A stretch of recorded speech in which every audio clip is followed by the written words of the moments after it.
अब तपाईहरु हाँस्नुको मलाई भोलिको भाषणमा उनीहरूले जक्कर भन्ने छ। सब मान्छे हँसाउँछ, नेपाली जनता सारालाई हँसाउने भयो यसले। उनीहरूलाई पिर केमा छ भने मैले सारा नेपाली जनता हँसाउँछु। एकजना मन्त्रीका अति गफ भए, अति गफ अचाकले महाविद्वान लौ त विद्वान कृषि मन्त्रालय चलाएर हेरेर बस्दिएको।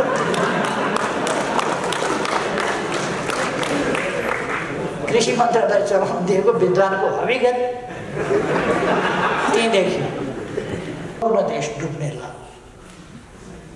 कोही आऊ देश बचाऊ, लौ न देश डुब्ने लाग्यो। माझी दाई डुङ्गा डुब्ने लाग्यो, लौ न आऊ पार लगाऊ। कोही सडकमा भन्छन् केही निक्लिएर, को आऊ देश बचाऊ भनेर भन्छन्।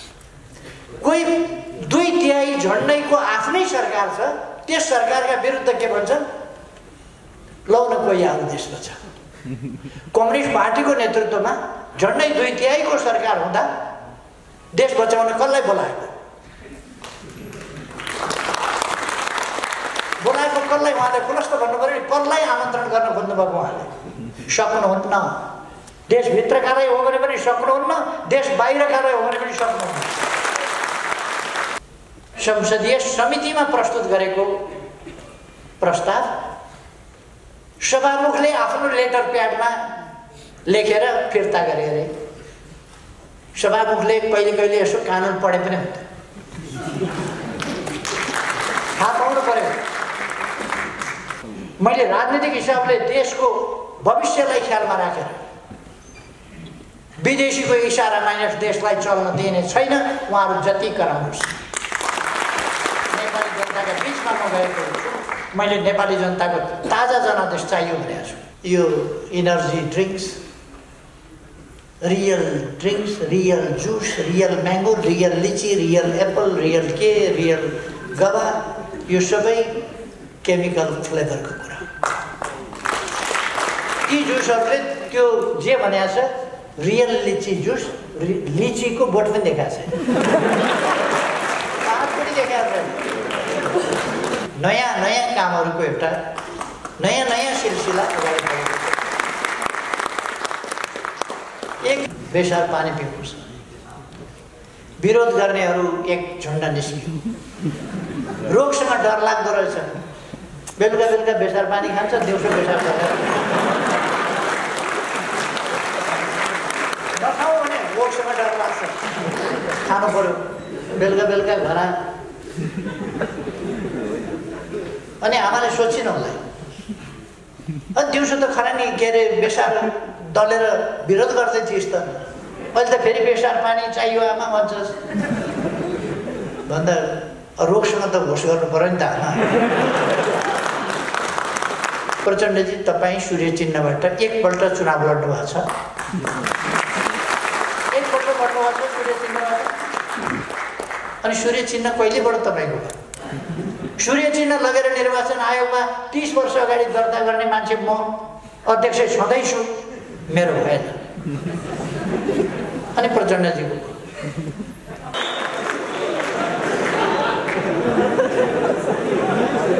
भनेको तपाईँहरू सबैजना भने है।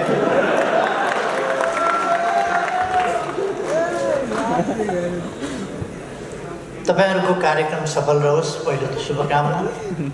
कार्यक्रम सफल भइ नै सकेको छ, थप भनिरहनु के।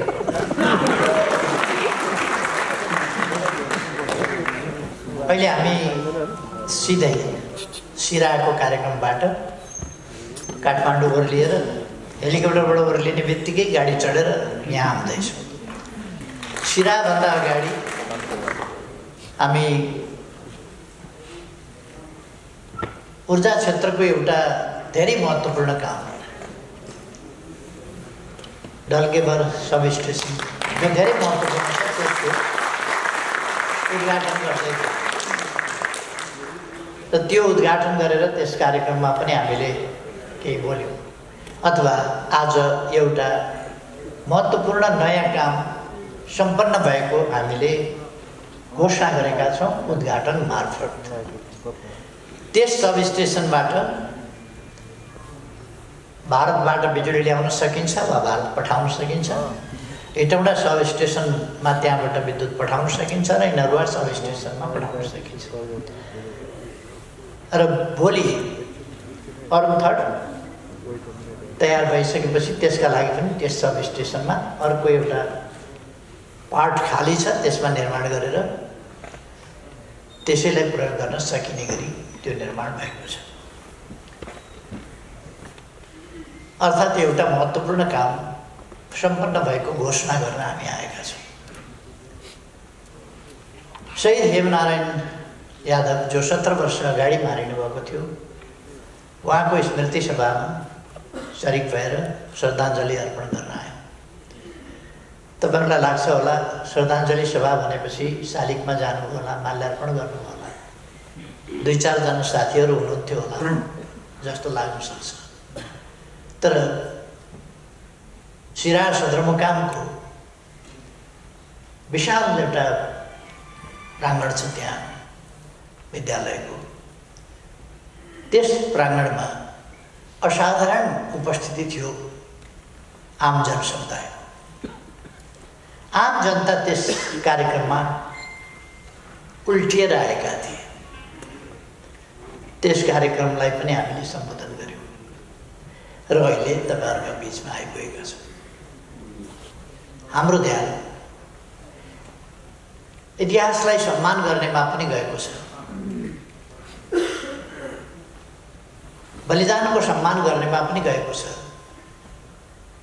त्यागको सम्मान गर्नेमा पनि गएको छ। आजका समस्याहरूको समाधान गर्ने कुरामा पनि हाम्रो ध्यान गएको छ। आजका समस्या समाधान गर्न हामीले ढल्केवर सब स्टेसनको उद्घाटन गर्यौँ। त्यो आजका समस्या समाधान भित्रको कुरा पर्छ। भोलिका निम्ति हामीले थुप्रै कामहरूका योजना बनाएका छौँ र कमसेकम तपाईँहरू कार्यक्षेत्रमा भएका व्यक्तिहरू भएको हुनाले तपाईँहरू कार्यक्षेत्रमा हुनुहुन्छ, त्यसकारण तपाईँहरूलाई थाहा छ काम नयाँ भिजनका साथ, नयाँ नीतिका साथ, नयाँ कार्यक्रमका साथ, नयाँ कार्ययोजनाका साथ विभिन्न ढङ्गले नयाँ कामहरू भइरहेका छन्। यो नयाँ भिजनका साथ भइरहेका छन्। सुशासनयुक्त शान्तिपूर्ण विकासको बाटो, सुशासनयुक्त शान्तिपूर्ण समाज र विकासमा जुटेको समाज आजको नेपाली समाज हो, जसलाई सार्थक अर्थमा हामीले त्यस अनुरूप ढाल्नु छ। र हामी समृद्ध नेपाल, सुखी नेपाली निर्माण गर्ने हामी सबै नेपालीको साझा राष्ट्रिय आकांक्षा। हामी हाम्रो देश समृद्ध बनाउन चाहन्छौँ, कुनै विवाद छैन, समृद्ध बनाउन चाहन्छौँ। समृद्धि एक्लैले पुग्दैन। समृद्ध देशहरूमा पनि विभिन्न प्रकारका विकृतिहरू देखिन्छ। समृद्धिले मात्रै हुँदैन, त्यहाँ अधिकारका कुरा आउँछन्, अधिकारसम्म पुग्ने अवसरका कुरा आउँछन्, त्यहाँ सामाजिक न्याय र समानताका कुरा आउँछन्, त्यहाँ शान्ति सुरक्षाको कुरा आउँछ। हरेक हिसाबले, अनेक हिसाबले सुरक्षाको कुरा आउँछ, अथवा निर्भय अथवा भयरहित जीवन, निर्भय जीवन बिताउन पाउने अधिकारको कुरो, निर्भय हरेक हिसाबले रहन पाउने कुरो त्यसभित्र पर्नुपर्छ र सम्मानयुक्त जीवन जिउन पाउनुपर्छ। अनि मात्रै समृद्धिले सुख दिन सक्छ, नत्र भने शान्ति सुव्यवस्था छैन, त्रासमा बाँच्नु परेको छ, अपमानपूर्ण जिन्दगी जिउनु परेको छ, असमानता भोग्नु परेको छ, हेपाई भोग्नु परेको छ भने समृद्ध समाज भयो भनेर पनि अर्को कुरा म साथीहरूलाई भन्न चाहन्छु। हामी समृद्धिलाई पर क्यापिटा इन्कममा मात्रै हिसाब गर्दैन। हामी समृद्धिलाई जीडीपीमा मात्रै हिसाब गर्दैन। हाम्रो ग्रस नेसनल प्रोडक्ट कति छ, यति छ, त्यसकारण हाम्रो समाज समृद्ध छ भनेर कति प्रतिशत जनता चाहिँ बेरोजगार छ, कति प्रतिशत जनता भोकभोकै छ, कति प्रतिशत जनता आवासविहीन छ, कति प्रतिशतले छोराछोरी पढाउन सकेका छैन, कति प्रतिशतले स्वास्थ्य उपचार पाएको छैन, कति बालबालिकाले अभिभावक पाएका छैनन्, कति ज्येष्ठ नागरिकहरूले संरक्षकत्व या सहारा पाएका छैनन्। त्यो स्थितिमा हामी आंशिक प्यारामिटरहरू, जीडीपीको प्यारामिटर पनि आंशिक प्यारामिटर मात्रै हो। एउटा धनाढ्यले हजारौंको लेभल नक्कली ढङ्गले माथि उठाउँछ सर्भर। खरबपतिले खरबपति एकजना छ भने हजारौं मान्छेलाई लखपति बनाइदिन्छ उसले। पैसा त उनीसँग हुँदैन, खाना पाएको छैन, तर उनीहरू सरदर हिसाब किताबमा लखपति हुन्छन्। के काम छ त्यो? त्यस कारण हामी पर क्यापिटा इन्कम भनेर सरदरको कुरा गर्दैन। व्यक्ति हेरेर व्यक्ति गनेर पोभर्टी एलिभेट हुनुपर्छ। व्यक्तिको गरिबी समाप्त हुनुपर्छ। व्यक्ति हेरेर यदि व्यक्ति कष्टमा, एउटा पनि व्यक्ति कष्टमा छ भने, एउटा पनि व्यक्ति असुरक्षित छ भने, एउटा पनि व्यक्ति दुःख पाएको छ भने, एउटा पनि बालक बालिका अभिभावक विहीन भएर त्यो फिल गरेर स्नेहबाट वञ्चित हुनु परेको छ र बाल सुलभ अधिकारबाट वञ्चित हुनु परेको छ भने पर क्यापिटा इन्कमवाला समृद्ध समाजको केही अर्थ हुँदैन। समृद्धिको प्रतिफल, त्यसको प्रतिफल हरेक नागरिकमा यथोचित ढङ्गले पुगेको छ कि छैन? कमसे कम सबभन्दा ठुलो समृद्धि त्यो हो जुन देशको एउटा पनि नागरिक भोकै छैन, एउटा पनि नागरिक नाङ्गो बस्नु पर्दैन, एउटा पनि नागरिकले जाडो खप्नु पर्दैन अथवा जाडो भयो म जाडाले कठाङ्ग्रिएर मरेँ भन्नु पर्दैन, एउटा पनि नागरिकले मैले छोराछोरी पढाउन पाइनँ भन्ने अवस्था, मैले सामाजिक सुरक्षा पाइनँ बुढेसकालमा भन्ने अवस्था त्यस्तो हुनु पर्दैन। हो त्यो समाज मात्रै वास्तवमा मानवीयतायुक्त समाज हो। अस्ति केही दिन अगाडि मैले, अस्तिको दिन मात्रै हो कि क्या हो, 3 दिन अगाडि राष्ट्रिय सभागृहमा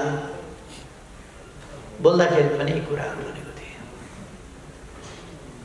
मानव सेवा आश्रम नामको एउटा संस्था छ, त्यसमा युवाहरू बसेका छन्।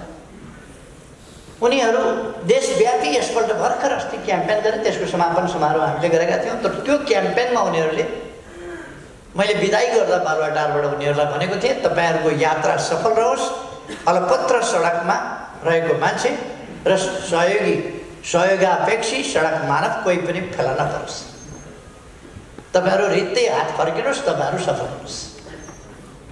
मैले शुभकामना दिएका थिएँ, तर उहाँहरूले लगभग 700 को अलपत्र परेका, साङ्लाले बाँधेर थुनेर राखेका बेहालका मान्छेहरू,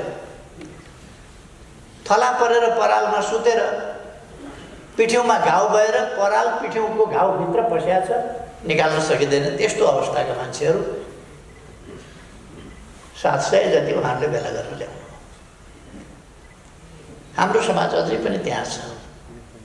त्यसबाट मुक्त गर्नुपर्छ र हामीले यो क्याम्पेन यस्ता क्याम्पेनहरू हामीले किन चलाइराखेका छौँ भने कोही पनि नेपाली अमानवीय अवस्थामा हुनु हुँदैन। मैले त्यस कार्यक्रममा पनि बोलेको थिएँ, मानव अधिकारका नाममा मानव अधिकार कर्मी भएर युवा अवस्थादेखि कर्मी भएका, दारीजुगा फुलिसक्यो, पाकिसक्यो, तालु खुइलिसक्यो, चाउरी परिसक्यो, दाँत झरिसके कर्मी छँदैछन्, तर तिनले त्यस्ता मान्छे एउटा पनि भेट्दैनन्, एउटा पनि देख्दैनन्। मण्डलामा गएर मण्डला कर्मी हुने, हामी मण्डला कर्मी होइन, मानव अधिकार कर्मी हो। मानव अधिकारका लागि काम गर्छौँ, मानवीय जीवनका लागि काम गर्छौँ। र मानवको जीवनमा सकारात्मक परिवर्तन ल्याउनका लागि काम गर्छौँ। यो कुरा हामीले केही वर्ष यता व्यवहारमा देखाएका छौँ। आज मैले त्यो सब स्टेसनको उद्घाटन गर्दै भनेको थिएँ। 111 वर्ष अघि फर्पिङबाट चन्द्रज्योतिका नाउँमा, चन्द्र शमशेरको समयमा भएको हुनाले चन्द्रज्योति हो। त्यो चन्द्रज्योतिका नाउँमा विद्युत निकालियो फर्पिङबाट 111 वर्षपछि, अथवा यो 1967 सालमा निकाल्यो, 66 सालमा, 111 वर्ष अघि। र 6 वर्ष अगाडिसम्म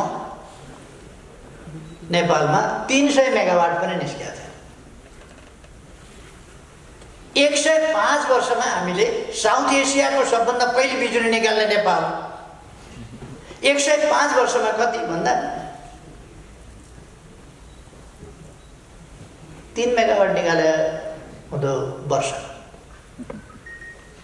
के गरेर बस्यो? मैले प्रधानमन्त्री भएको 1 हप्तामा घोषणा गरेँ, जबकि 18 घण्टा दिनको लोड सेडिङ थियो। मैले घोषणा गरेँ कि अब यो तिहारमा त दसैँको कार्यक्रममा मैले घोषणा गरेँ, यो वर्षको तिहारमा त लोड सेडिङ हटाउन सकिँदैन। अर्को तिहार अँध्यारो तिहार हुने छैन, तपाईँहरूले अँध्यारो तिहार मान्नुपर्ने छैन। मैले घोषणा गरेँ र अर्को तिहारका लागि त्यस्तो गर्न नपरोस् भनेर भारतबाट बिजुली किन्नेदेखि लिएर दिल्लीबाट मैले मोदीजी र मैले मुजफ्फरपुर ढल्केबरको सब स्टेसन निर्माणको ट्रान्समिसन लाइन निर्माणको उद्घाटन गरेको तपाईँहरूले याद गर्नुभयो। त्यो ट्रान्समिसन लाइन, त्यसलाई हामीले एउटा भव्य सब स्टेसनबाट अब हजारौँ मेगावाट बोक्न सक्ने त्यस स्थितिमा पुर्याएका छौँ।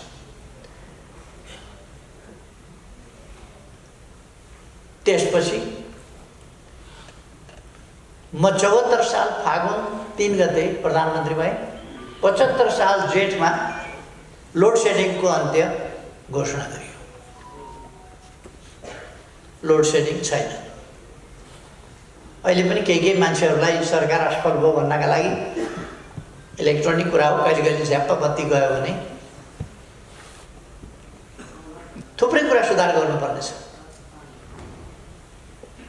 ट्रान्सफर्मरहरू त्यस्तै छन्, तार त्यस्तै छ, त्यो सबै कुरा फेरबदल गर्नुपर्छ।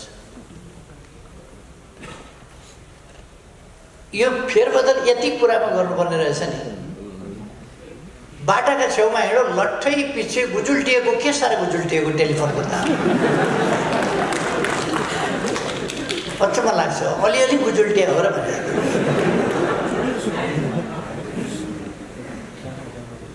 त्यस्तै गुजुल्टिया छ, त्यसलाई भूमिगत बनाउनु छ। त्यो काम भइरहेको छ अहिले। तपाईँहरूलाई पक्कै थाहा छ, इन्जिनियर साहबहरूलाई थाहा हुने। एक ठाउँमा मात्रै होइन, हामी हरेक ठाउँमा काम गरिरहेका छौँ। म 74 साल फागुन 3 गते प्रधानमन्त्री भएपछि यता कतिवटा पुल बने, सडक पुल, मैले भन्नु पर्दैन, तपाईँहरू जान्नुहुन्छ। तपाईँहरूसँग छलफल भयो भने कतिवटा जोडङ्गे पुल बने, कतिवटा होइन, कति सय जोडङ्गे पुल बने, कति सय सडक पुल बने, पक्की पुल 100 भन्दा बढी। कति झोलुङ्गे पुलबाट तुइन विस्थापन गरियो। मैले घोषणा गरेँ, एन्ड अफ तुइन एरा। तुइन एराको अन्त्य हो। मामुली कुरा जस्तो लाग्छ, तर तुइन तर्दै झरेर जो मर्छ, अङ्गभङ्ग हुन्छ, परिवारको सदस्य मर्छ, वा घाइते हुन्छ, वा बालबच्चाहरू मर्छन्, पीडा कस्तो हुन्छ त्यो उनीहरूलाई थाहा हुन्छ। तुइनले चेपेर औँला जसको काटिन्छ र झर्छ, वा पिर्सिएर काम नलाग्ने हुन्छ, त्यो पीडा उनीहरूलाई थाहा छ। त्यो सजिलो कुरा होइन, खतरा रहित कुरा होइन, अत्यन्तै जोखिमयुक्त र अत्यन्तै अप्ठ्यारो कुरा, कठिन कुरा। त्यसकारण त्यसलाई हटाउनै पर्थ्यो। मैले पहिलोपल्ट प्रधानमन्त्री हुँदा त्यो भने नयाँ भिजन अगाडि ल्याइयो।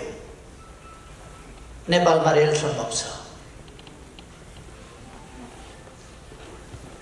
अहिले त रघुवीर महाशेठजीका समयमा किनेर रेलहरू आइसकेका छ। अब कुनै दिन हामी गएर उद्घाटन गर्छौँ त्यसको। बर्दिवाससम्म रेल आउँछ। हामी पूर्व पश्चिम रेलवे त्यसको तयारी गरिराखेका छौँ। ढिलो होला अलिकति, तर पनि अब रेलवे त भन्ने भयो। किनभने रेलवेको एलाइनमेन्ट हामीले तोकिसक्यौँ। अब त्यहाँको मुआवजा दिइसक्यौँ, राइट अफ द वे त्यो क्लियर गरिसक्यौँ हामीले। त्यसकारण रेल त अब बन्छ।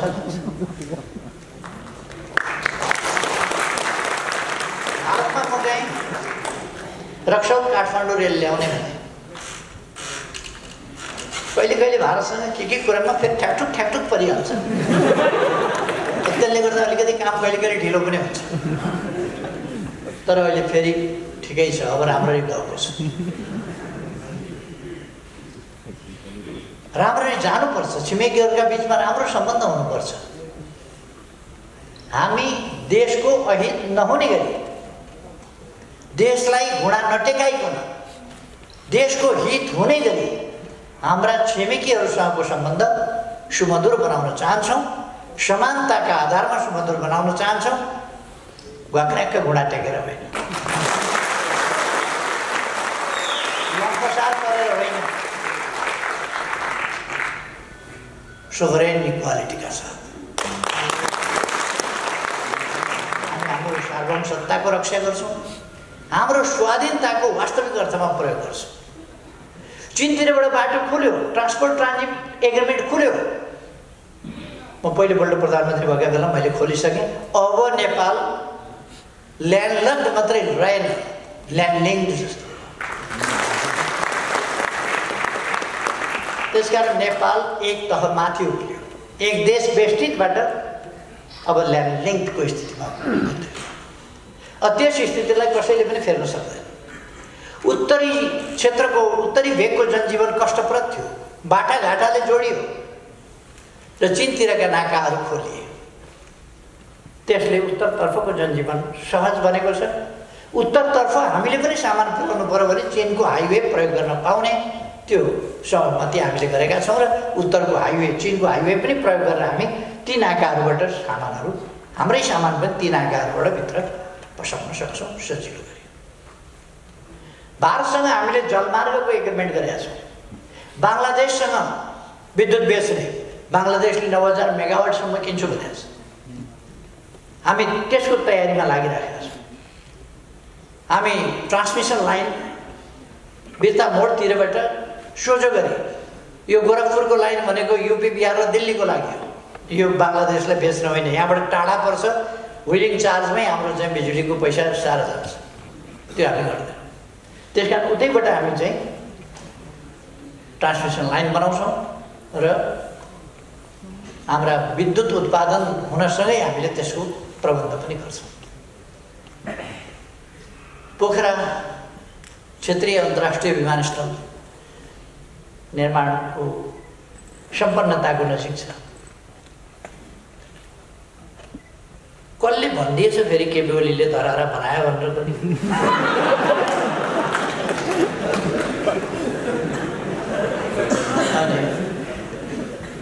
न भीमसेन थापाले बनायो न केपी ओलीले बनायो। बनाउने त इन्जिनियर नै होला, बनाउने त सिकर्मी डकर्मी नै होला, मजदुर नै होला, श्रमिकहरू नै होला। बडो ज्ञानको कुरा गरे एकजना नेताले। तर मैले शिलान्यास गरेर छोडेको, भत्किएको, बिग्रिएको, सुकेको, नासिएको गोपालेश्वर मन्दिर, रानी पोखरी, शिलान्यास गरेर छोडेको इटा यसो गरेर हेर्दाखेरि त हरियो ढुसी परिरहेको केही छैन। फेरि आएर बनाउन थाल्दा फेरि मैले बनाएँ भने ठान्नु होला। फेरि आएर बनाउन थालेपछि त अहिले त तयार भयो। मै बनाउँछु धरहरा भन्ने एउटा नेपाली जनताको राष्ट्रिय अभियान सुरु गर्न खोजेँ। 35-37 करोड रुपियाँ त तयार पनि भएको थियो, उठेको पनि थियो। त्यो क्याम्पेन अगाडि लान यति पैसा नेपाली जनताले उठाएर खर्च गर्न सक्छ। नेपाली जनताले धरहरा जनताको खल्तीको 1 रुपियाँ 2 रुपियाँ 10 रुपियाँ 100 रुपियाँ 1000 रुपियाँ लाख रुपियाँ जति जति सक्छ मान्छेले। करोडौँ दिन नसक्ने छैनन् मान्छेहरू, करोडौँ दिन सक्ने मान्छेहरू दर्जनौँ होइन सैकडौँ छन् नेपालमा। त्यो गर्न सकिन्थ्यो। मै बनाउँछु मेरो धरहरा। हरेक नागरिकले आफ्नो कर्तव्य ठानेर त्यो गर्न सक्थ्यो। सरकारी खर्च बाहेक पनि जान सकिन्थ्यो। एउटा क्याम्पेन के लान खोजेको थिएँ, त्यो क्याम्पेन म हटेँ, कता हरायो कता हरायो। फेरि फर्किएर म प्रधानमन्त्री भएर म बनाउँछु मेरो धरहराको हालत हेर्न गएको बेहाल छ। मैले केही भनिरहनु पर्ला जस्तो लाग्दैन। धरहरा बन्दैछ, बनिसक्नु लाग्यो, यहाँहरूलाई थाहा छ। हरियो प्लास्टिकले बेरेको भए पनि कपडाले बेरेको भए पनि बाहिरबाट पनि तपाईँहरू देखिरहनुपर्छ। ती काम गर्ने इन्जिनियरहरू, त्यहाँ सम्बन्धित इन्जिनियरहरूले त त्यो भित्रैबाट पनि हेर्नुभएको होला। अरू ठाउँका पुनर्निर्माणहरू तपाईँहरूले हेर्नुभएको छ। 7 लाख हामीले आवास गृहहरू पुनर्निर्माण गरेर हस्तान्तरण गरेका छौँ जनतालाई। यी सबै कुरा मैले भनिरहनु पर्ने जस्तो लाग्दैन। हामीले नयाँ नयाँ भिजनका साथ सामाजिक सुरक्षाको प्रबन्धको सन्दर्भमा थुप्रै नयाँ कामहरू गऱ्यौँ। ज्येष्ठ नागरिकहरूको सम्बन्धमा एकातिर गत वर्ष हामीले 3000 पुर्याएको होइन, 1000 थपेको होइन, फेरि ज्येष्ठ नागरिक भत्ता त्यो थप्यौँ हामीले। र अर्कोतिर ज्येष्ठ नागरिकहरूका लागि 1 लाखसम्मको ज्येष्ठ नागरिक स्वास्थ्य बिमा पनि गर्यो। बिमा खोल्न पनि आफूले खर्च गर्नु पर्दैन, त्यो ब्याङ्कले नै, सरकारले नै त्यो पैसा तिर्छ। त्यसकारण त्यो ब्याङ्क खाता पनि केही गर्नु पर्दैन, त्यो सरकारले गरिदिन्छ। सरकारी कर्मचारीहरू 30,000 कर्मचारीहरूको सामाजिक सुरक्षाको दायरामा ल्याउने भनेर हामीले भर्खरै घोषणा गर्यौँ। यस्ता कति काम भएका छन्। पाइले पछि यता फर्केर हेरे पनि, यता फर्केर हेरे पनि, अगाडि हेरे पनि, जता हेरे पनि नयाँ नयाँ कामहरूको एउटा नयाँ नयाँ सिलसिला अगाडि बढेको छ। एकै दिन कमसेकम 396 गर्छौँ भनेका थियौँ हामीले, केही प्राविधिक कारणले पुगेन। एकै दिन कमसेकम 309वटा हस्पिटल त हामीले शिलान्यास गऱ्यौँ नि देशभरि।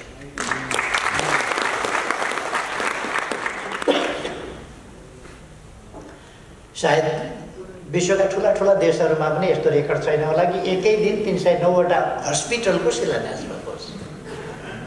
कमै हो। हामी पछाडि परेका छौँ, तर हामी जनताप्रति उत्तरदायी छौँ। त्यसकारण कोभिड-19 को सम्बन्धमा विश्वव्यापी महामारीको रूपमा आयो। मैले सुरुदेखि भने कि हाम्रोमा त्यत्रो ठुलो क्षति हुन दिने छैन, ठुलो क्षति हुन पाउने छैन। हाम्रो भान्सा आफै औषधालय जस्तो छ। हाम्रो भान्सामा जे तयार हुन्छ, हामी जे खान्छौँ त्यो रोग प्रतिरोधात्मक छ। मैले उदाहरणका लागि बेसार भने, बेसार पानी पिउनुहोस्। विरोध गर्नेहरू एक झुन्ड निस्कियो। रोगसँग डर लाग्दो रहेछ। बेलुका बेलुका बेसार पानी खान्छ, दिउँसो बेसार नखाऊ भने रोगसँग डर लाग्छ, खानु पर्यो बेलुका बेलुका घर। अनि आमाले सोचिन होला, दिउँसो त खरानी के अरे बेसार दलेर विरोध गर्दै थिइस् त, अहिले त फेरि बेसार पानी चाहियो आमा भन्छस् भन्दा रोगसँग त होस गर्नु पर्यो नि त आमा।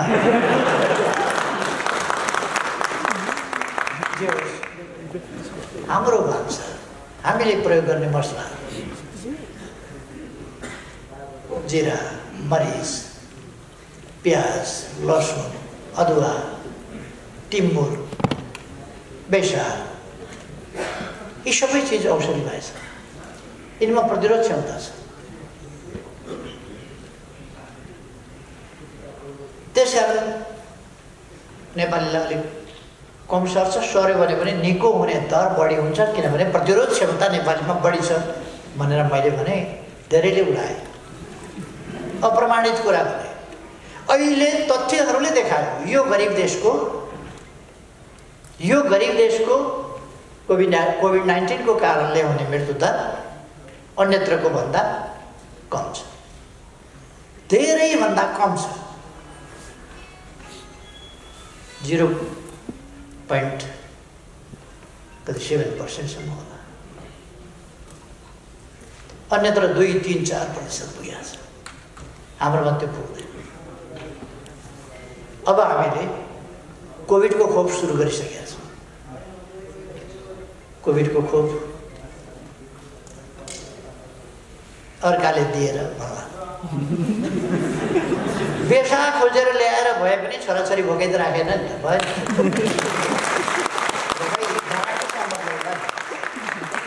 बेसा नै खोजेर ल्यायो होला, तर छोराछोरी भोकै राखेन, आमाबाउ भोकै राखेन। फ्रन्ट लाइनका सबभन्दा रिस्की जोनमा भएकाहरूलाई खोप सुरु गरियो। अरूलाई क्रमशः दिँदै जान्छ। खोप लगाउने क्षमता पनि हाम्रो लिमिटेड छ नि त। कुनै पनि देशले एकै दिनमा खोप लगाओस् त सबै नागरिकलाई सक्छ? कसैले पनि सक्दैन। वर्ष लाग्ने कुरा हो। यो 3 महिनाभित्र हामीले भनेका छौँ, 3 महिनाभित्र हामी फ्रन्ट लाइनमा काम गर्ने, रिस्की जोनमा काम गर्नेहरूलाई लगाइसक्छौँ। 3 महिनाभित्र। कोही खोप नआइदिए हुन्थ्यो भन्ने लाग्छ है क्या? बदला कहाँबाट आउँछ अब खोप भन्छ? जसले निर्माण गरेको छ तीबाट आउँछ। निर्माण गरेको छ, पाए सिधै आउँछ, नपाए पैसा तिरेर आउँछ। तर आउँछ खोप, आउँछ खोप, लगाइन्छ। जनताको जीवन हामीलाई सर्वाधिक प्यारो छ, हामीले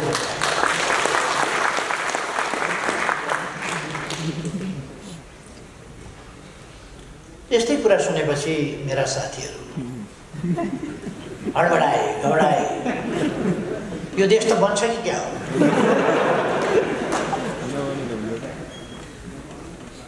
केपी ओलीकै पालामा उत्तरतिरको नाका पनि खुल्यो, ट्रान्सपोर्ट ट्रान्जिट एग्रिमेन्ट पनि भयो,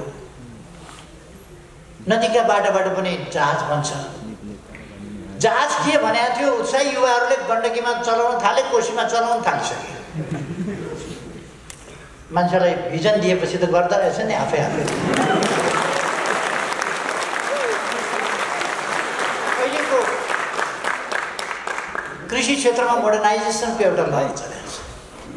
मैले हाम्रा उद्यमी व्यवसायीहरूलाई भनेको छु, तपाईँहरू बाहिर तयार भएका सामानहरू ल्याएर यहाँ बेच्ने मात्रै काम नगर्नुहोस्। यो कुनै व्यापार होइन। यहाँ उत्पादनमूलक उद्योगहरू खोल्नुहोस्, रोजगारीका अवसर सिर्जना गर्ने उद्योगहरू खोल्नुहोस्, उत्पादनमूलक उद्योगहरू खोल्नुहोस्, निर्यातमूलक उद्योगहरू खोल्नुहोस्। सरकारले तपाईँहरूलाई पुराका पुरा सहयोग गर्छ। म साथीहरूलाई आग्रह गर्न चाहन्छु, अघि भर्खर पनि मैले त्यहाँ पनि बोल्दाखेरि भने,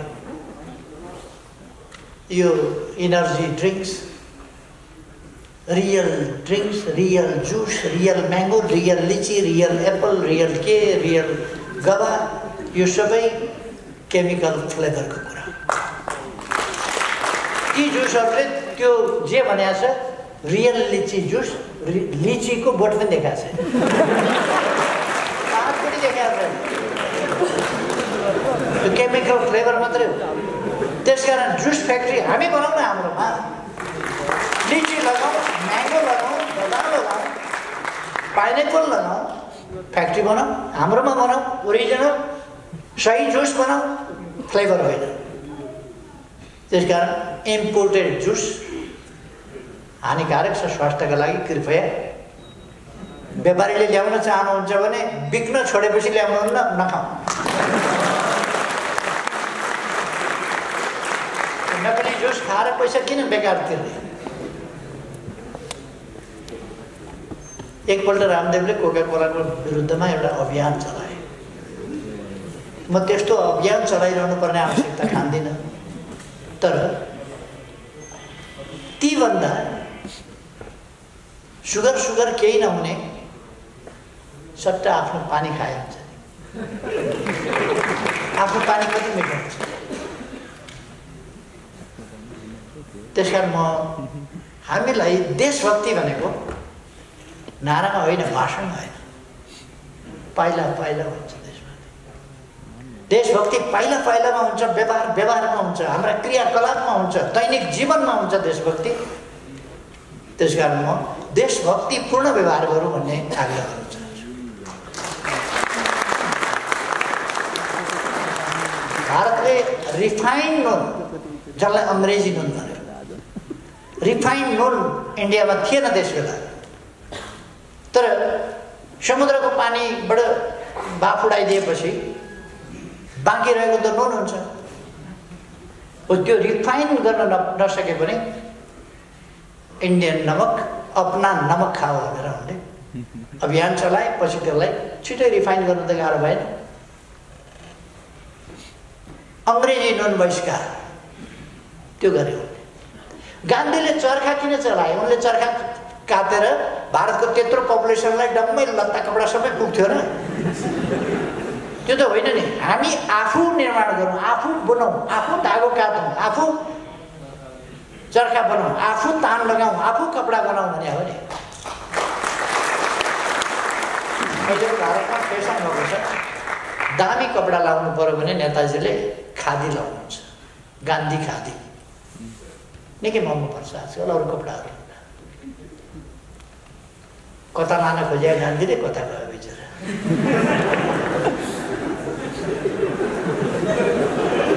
सर्वसाधारणलाई सस्तो कपडा लगाउन दिन खोज्यो, राष्ट्रिय उत्पादन बढाउन खोज्यो। राष्ट्रिय उत्पादन त हो, तर गरिबले छुनै सक्दैन। इन्डियाको कुनै गरिबले गान्धी खादी लगाएको देख्नुभएको छ? कहाँबाट पाए पो महँगो हुन्छ। यिनै कुराहरू सुनेपछि यी कुरा त सुन्दै थिए, सही राखेका थिए हाम्रा साथीहरूले, सही राखेका थिए। उत्तरबाट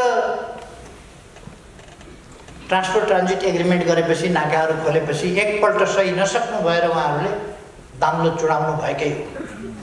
प्रचण्ड, माधव आदि इत्यादिले दाम्लो चुडाएर मलाई प्रधानमन्त्रीबाट हटाएको।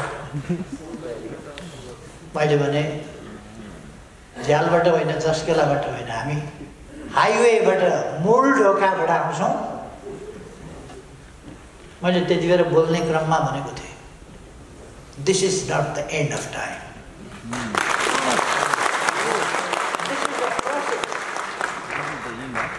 and the process is continuous. Process is continuing. And we are here, don't forget it. We are here. मैले त्यो भनेको थिएँ, तिमीहरूले हामीलाई रोक्न सक्ने छैनौ। हामी इतिहास टुङ्गिएको छैन, प्रक्रियामा छ। हामी फेरि आँधी तुफान भएर मूल सडकबाट, मूल ढोकाबाट सिंहदरबार पस्छौँ भनेर मैले भनेको थिएँ। रोक्न सकेन फेरि। ताल तरिका के गर्नु पर्यो, के गर्नु पर्यो, के मिलाउनु पर्यो, के मिलाउनु पर्यो, के बोक्नु पर्यो, के बोक्नु पर्यो।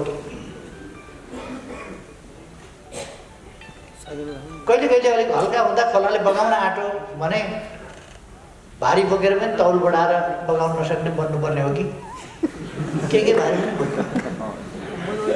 हावाले उडाउन ढाल्नै खोज्यो भने त ढाकेरमा ढुङ्गा हालेर पनि अड्किनुपर्छ। सबै गरियो। यी देशभक्तिका कुरा, यी विकासका कुरा, यी जनपक्षीय कुरा, सडक बालबालिका रहन दिन्न, सहयोगापेक्षी सडक मानक रहन दिन्न, यी कुराहरू सहनु विचार सहीकै हो त्यति। देश विकास गर्छु भनेको पनि सहनु हो। देशभक्तिका कुराहरू, भावनाहरू पनि, व्यवहारहरू पनि सुन्नुभयो, सहनु हो। अति भएपछि के गर्नु त? अब नक्सै छापेपछि, लिपियाधुरा लिपुले काला पानी नै सामेल गरेपछि उहाँहरूले सहन सक्नु भएन। बुर्खहरूले सही नसक्नु उहाँहरूलाई। पहिले पनि त सहँदै हुनुहुन्थ्यो। नक्सै छापेपछि त्यो पनि संविधान संशोधन गरेर कस्तो अप्ठ्यारो उहाँहरूलाई भने सबैले सर्वसम्मतिले कुनै विषयमा संसद सर्वसम्मत नभएको ठाउँमा संविधान संशोधन, लिपुलेख लिम्पियाधुरा लिपुलेख र कालापानीको नक्सा पास गर्ने, संविधानको अनुसूचीबाट नक्सा सच्याउने र हाम्रो भूभाग समेत सामेल गरेको नक्सा संविधानमा पनि त्यो अंकित गरिने भनेपछि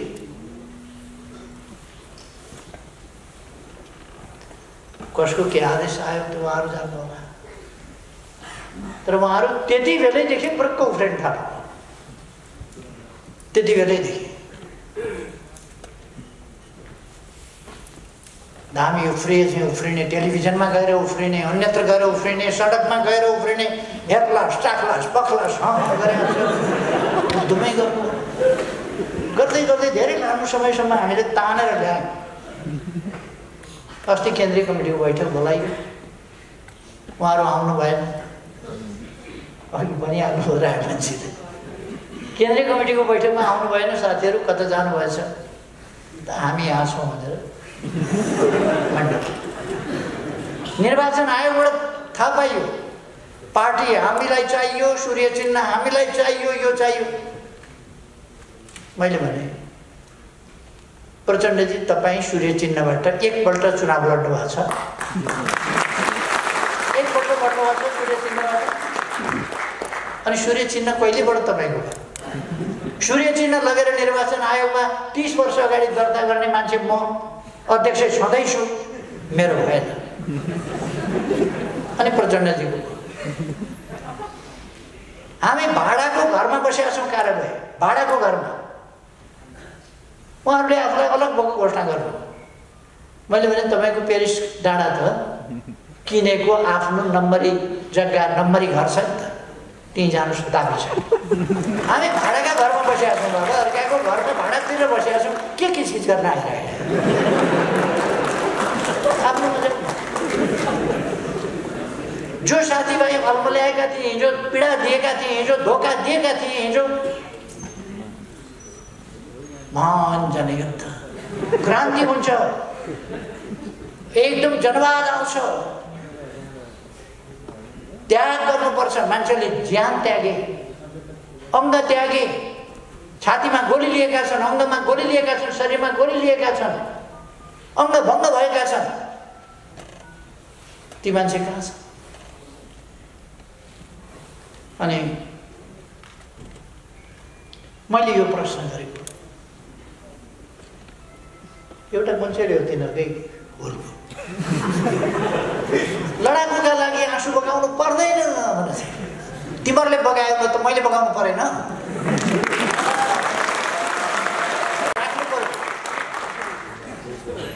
तिमीहरूले त वास्ता त गरे। कोही ड्र्यागन फ्रुट फलाउन कुद्या छ, कोही के गर्न कुद्या छन् साथीहरू, पोलिटिक्सबाट विरोध भएका छन्। किन विरोध भए? लड्न आफूलाई लगायो। अस्ति एउटा भाषण सुनेको, रमाइलो लाग्यो। के बेहुलीका छोराछोरी छैनन्? मेरो गल्ती हो त, मेरो गल्ती हो त। होइन होइन, मेरा छोरीहरू छन्, मेरो गल्ती हो त? होइन होइन, छोरी भएपछि ज्वाइँ हुने भए मेरो गल्ती हो त? ज्वाइँ भएपछि नाति नातिना हुने भए मेरो गल्ती हो त? तिनका लागि अलिकति बन्दोबस्त पाउ भएपछि गरिदिनु परेन, मेरो गल्ती हो त?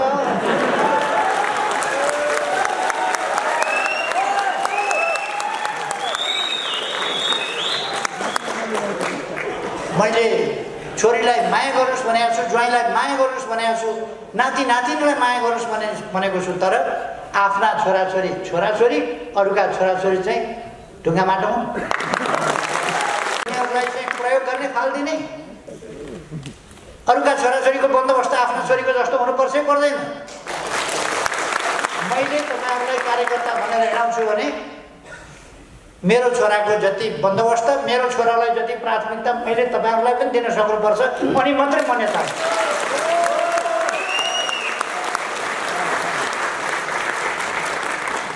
केपी ओलीका छोराछोरी छैनन् अनि बा भन्नेहरूलाई ल्याएर पोस्ट छ।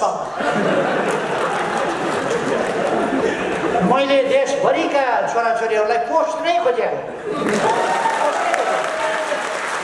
देशभरिका छोराछोरीहरूलाई माया गर्नै खोजेको, पोस्ट नै खोजेको, तिनीहरूलाई पढाउनै खोजेको, तिनीहरूलाई योग्य सक्षम अन्तर्राष्ट्रिय स्तरमा प्रतिस्पर्धा गर्ने सक्षम नागरिक बनाउनै खोजे।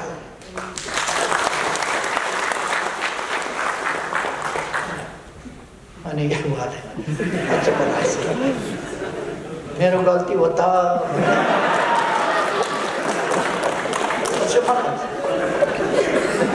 छोराछोरी हुनु गल्ती होइन, ज्वाइँ हुनु गल्ती होइन, नाति नातिना हुनु गल्ती होइन, तर युद्ध गरिन्जेल अर्काका छोराछोरी, युद्ध लडिन्जेल अर्काका छोराछोरी, युद्ध सकिएपछि आफ्ना छोराछोरी गल्ती हो त। त्यो गल्ती नै हो, गल्ती नै हो। त्यसो गर्न मिल्दैन। त्यस कारण हेर्नुपर्छ।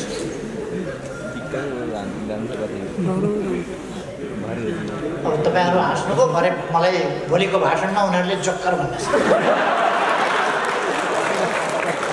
सब मान्छे हँसाउँछ। नेपाली जनता सारालाई हँसाउने भयो यसले। उनीहरूलाई पिर केमा छ भने मैले सारा नेपाली जनता हँसाउँ, सारालाई खुसी पार्ने, त्यसमा पिर छ।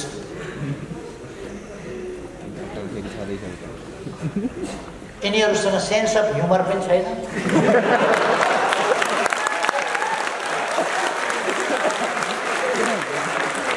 एउटा स्ट्याचुको अगाडि गएर प्रार्थना गर्नुहोस्, तुमेव माता च पिता तुमेव।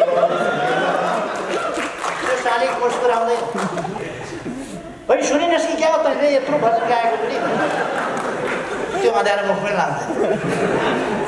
निर्जीव त्यस्तो हुन्छ, सजीव त सजीव ढङ्गले प्रस्तुत हुन्छ। सजीव ढङ्ग हामी जीवित मान्छे, हामीसँग सुखहरू छन्, दुःखहरू छन्, खुसीहरू छन्, अप्ठ्याराहरू छन्, सजिलाहरू छन्। हामी समाजलाई सजिलो समुन्नत समाज बनाउन चाहन्छौँ, खुसी समाज बनाउन चाहन्छौँ। अनि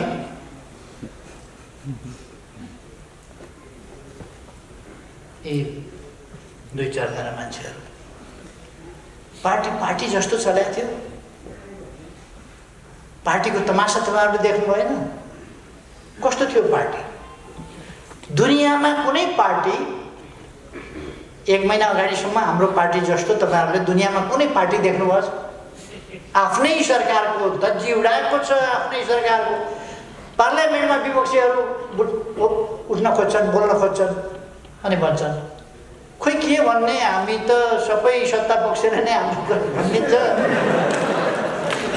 सरकारको आलोचना गरौँ भने त्यत्रो आलोचना हामी गर्नै सक्दैनौँ, त्यति आलोचना सत्ता पक्षले गरेको छ, के गर्ने? अब माधवजी नै भएपछि हामी किन बोल्नु पर्यो र भन्छ। पार्टी त्यस्तो हुन्छ, संसदीय दल त्यस्तो हुन्छ। म अमेरिका भ्रमणमा गएको थिएँ। कम्युनिस्ट पार्टीको 2/3 झन्डैको सरकार छ। कम्युनिस्ट पार्टीको नेतृत्वमा कम्युनिस्ट पार्टीको सरकार छ। त्यसबेला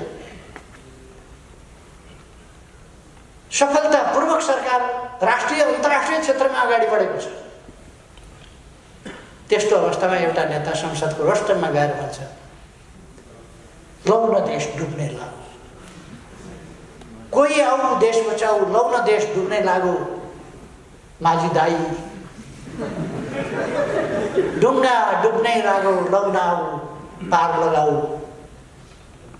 कोही सडकमा भन्छन् केही निक्लिएर को आऊ देश बचाऊ भनेर भन्छन्। कोही 2/3 झन्डैको आफ्नै सरकार छ, त्यस सरकारका विरुद्ध के भन्छन्, लौ न कोही आऊ देश बचाऊ। कम्युनिस्ट पार्टीको नेतृत्वमा झन्डै 2/3 को सरकार हुँदा देश बचाउन कसलाई बोलाएको, बोलाएको कसलाई उहाँले खुलस्त भन्नु पर्यो। कसलाई आमन्त्रण गर्न खोज्नुभएको उहाँले सक्नुहुन्न। देशभित्रकालाई हो भने पनि सक्नुहुन्न, देश बाहिरकालाई हो भने पनि सक्नुहुन्न। नेपाली जनता त्यति सचेत भएको छ। अहिले राष्ट्रवादी मयूरको प्वाख लगाएर मयूर भएको स्वाङ पारेर नाच्न खोज्दै हुन्छ। मयूर नाचेको कि के हल्लिएको थाहा हुँदैन। त्यो नेपाली जनताले चिनिसकेका छ। म लामो समय नल्याउँ, धेरै लामो समय गइसक्यो। चुनाव संविधानसम्म ढङ्गले घोषणा गरिएको छ। प्रतिनिधि सभा चल्नै नसकेपछि, प्रतिनिधि सभा मार्फत अस्थिरता ल्याउन खोजेपछि, आफ्नो 2/3लाई भत्काउन खोजेपछि, 2/3 त रहने थिएन, उहाँले भत्काउन खोज्नुभयो। अविश्वासको प्रस्ताव भनेर केही मान्छेहरू 175 जना हामीसँग छ सांसद, त्यसमध्ये 67-68 जना भएपछि त पुग्छ। अविश्वास राख्ने, अस्थिरता सुरु गर्ने, प्रधानमन्त्रीका विरुद्ध, पार्टी अध्यक्षका विरुद्ध झुटा लान्छनाहरूको 19 पेज लामो एउटा अपराधको फेरिस्त आपराधिक योजनाका साथ प्रस्तुत गर्ने, ती कामहरू त उहाँले गरिसक्नु भएको थियो। संसद चल्न दिने अवस्थामा हुनु न थियो। तपाईँहरूले सुन्नुभयो होला नि, संवैधानिक परिषदले संसदीय समितिमा प्रस्तुत गरेको प्रस्ताव सभामुखले आफ्नो लेटर प्याडमा लेखेर फिर्ता गरे अरे। सभामुखले कहिले कहिले यसो कानुन पढे पनि हुन्थ्यो, थाहा पाउनु पर्यो। जमाना रहेन क्या त्यो के लामालाई खाल्टो खन्न लाएर मारेर गाडे जस्तो होइन अहिलेको समय। मन पनि चल्दैन, जथाभावी चल्दैन, कानुनको राज हुनुपर्छ। सचिवालय मार्फत समितिमा जान्छ, समिति मार्फत सचिवालयमा, सचिवालयसँग पत्राचार हुन्छ। सभामुखले आफ्नो लेटर प्याडमा लेखेर अस्वीकार गरे भनेर हु इज सभामुख टु रिजेक्ट। त्यो अधिकारै छैन। अनि आफ्नो सीमा पनि थाहा नपाउने, आफ्नो पदको मर्यादा पनि थाहा नपाउने, सडकमै बस्छ अरे संसद। बसिरहेका छौँ त माइतीघर मण्डलमा अस्ति संसद सडकमै बस्छ। कानुनी राज छ यस देशमा भन्ने कुरा कति नबुझेको होला। सम्मानित सर्वोच्च अदालत शक्ति पृथकीकरणको सिद्धान्त अनुसार स्वतन्त्र छ फैसला गर्न। धम्काएको छ, सेटिङ बनाएको छ। केपी ओलीले न्यायाधीशहरू भेट्यो अरे, यति भयान्त र हावादारी कुरा गरेको छ। मलाई न्यायाधीशहरूको विवेकमाथि विश्वास छ। मैले न्यायाधीश भेटिरहनु पर्ने त्यो जरुरी पनि छैन। मैले संविधानसम्म ढङ्गले काम गरेको छु। मैले राजनीतिक हिसाबले देशको भविष्यलाई ख्यालमा राखेर विदेशीको इसारामा यस देशलाई चल्न दिने छैन। उहाँहरू जति कराउनुहोस्। नेपाली जनताका बिचमा म गएको छु। मैले नेपाली जनताको ताजा जनादेश चाहियो भनेको छु। अनि सभामुख, यस्ता सभामुखलाई अब यो आउँदैछ नि मनोनयनका दिनसम्मको सभामुख, त्यसपछि आएर देखाउनुहोस् न संसदमा। यस्ता नेताहरू सरकारलाई काम गर्न नदिने, विरोध मात्रै गर्ने, अब पार्लियामेन्टमा आएर देखाउनुहोस् न। फेरि पार्लियामेन्ट 7औं गएको छ। त्यही भएर माइती गठबन्धनमा जनताका बिचमा जान किन साधन हो?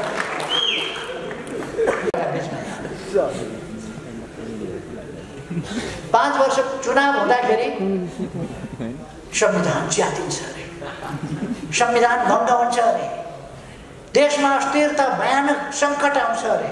त्यसो भए त 1.5 वर्षपछि त महासङ्कट आउने रहेछ। चुनाव त आयो विघटन नगरे भए पनि 1.5 वर्षपछि त आउँथ्यो।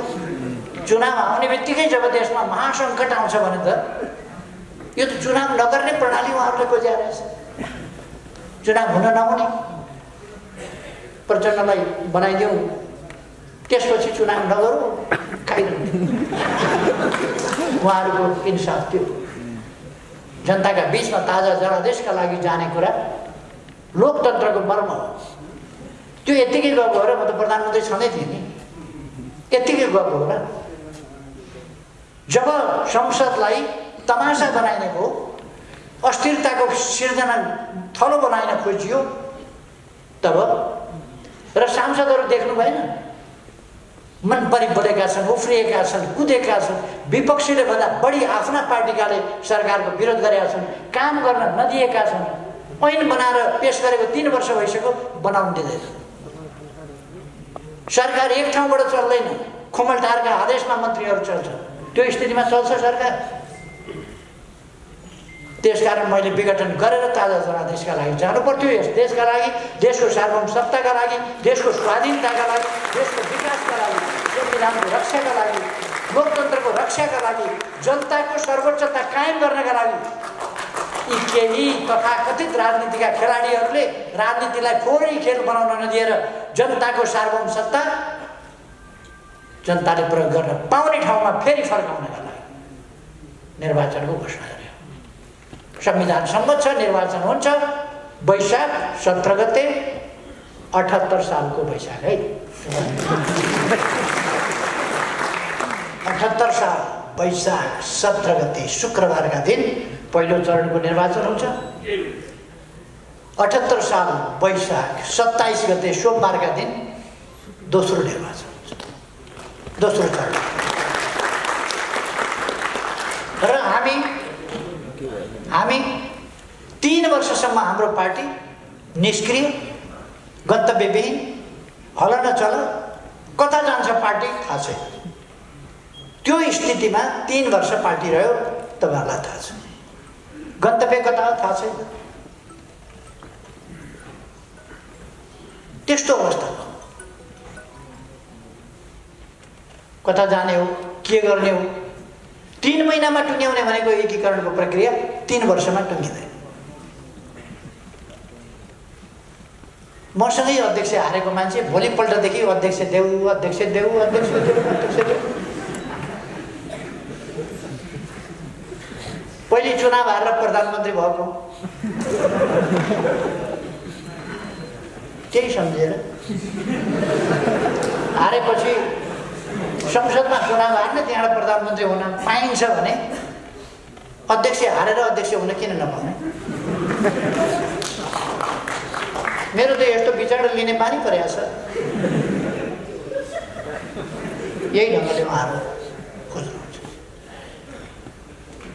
तपाईँहरू सबैले सुन्नुभएको होला, मैले महाधिवेशन तपाईँहरू अध्यक्ष लानुहोस् महाधिवेशनबाट, तर बिचमा होइन, महाधिवेशनसम्म सहयोग गर्नुहोस् अनि म छोडौँला। तर ठिक ढङ्गले काम गर्नुपर्छ, देशको पक्षमा काम गर्नुपर्छ, जनताको पक्षमा काम गर्नुपर्छ, विकासको पक्षमा काम गर्नुपर्छ। अब मेरा छोरी छन्, ज्वाइँ छन्, अब मेरो गल्ती भयो भनेर हुँदैन, त्यसरी हुँदैन। विकासका लागि काम गर्नुपर्छ, शान्ति सुव्यवस्थाका लागि काम गर्नुपर्छ, देश र जनतालाई शिरमा मनमा राखेर काम गर्नुपर्छ। चुनाव गरौँ, मैले छोडिदिन्छु भने छोड्थेँ पनि। अझ चुनाव मात्रै होइन, मैले त कतिसम्म भने चैतमा महाधिवेशन गरौँ, फागुनमा हुँदैन भने फागुनमै गरौँ, हुन्छ भने हुँदैन भने चैत वैशाखमा गरौँ। चुनावै गर्ने भने चुनावै गरौँ, म छोडिदिन्छु। अब सरकार खुइल्याएर त तपाईहरु जनताका बीचमा के भन्न जानुहुन्छ त्यो थाहा छैन। के भन्न जानुहुन्छ?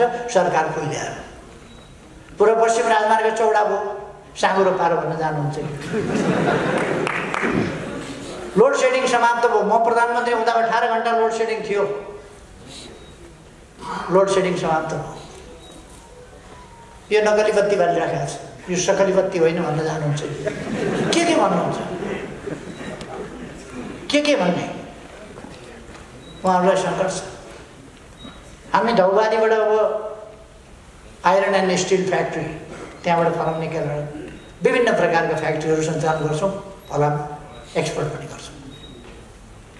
दैलेखबाट हामी ओइलको रिसर्च गरिराखेका छौँ। ओइल हामी निकाल्न सक्छौँ र आफूलाई चाहिएको प्रयोग गर्छौँ र बेच्छौँ। अब हामी इलेक्ट्रिसिटीको अत्यधिक प्रयोगतर्फ, ग्यासभन्दा इलेक्ट्रिसिटी, डिजेलभन्दा इलेक्ट्रिसिटी, पेट्रोलभन्दा इलेक्ट्रिसिटी, त्यसतिर जाँदैछौँ। हामी इलेक्ट्रिसिटी उत्पादक देश हौँ, त्यसकारण हामी त्यो बाटोमा जाँदैछौँ। उहाँहरूसँग यस्तो कुनै भिजन छैन, केही पनि छैन। एकजना मन्त्रीका अति गफ भए, अति गफ,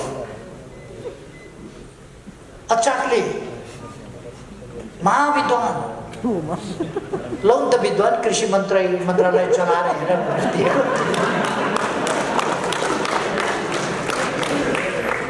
कृषि मन्त्रालय चलाउन दिएको विद्वानको हविगत त्यहीँदेखि गफ गर्न जस्तो सजिलो हुँदैन रहेछ साथी हो भनेर स्ट्याटस लेख्यो।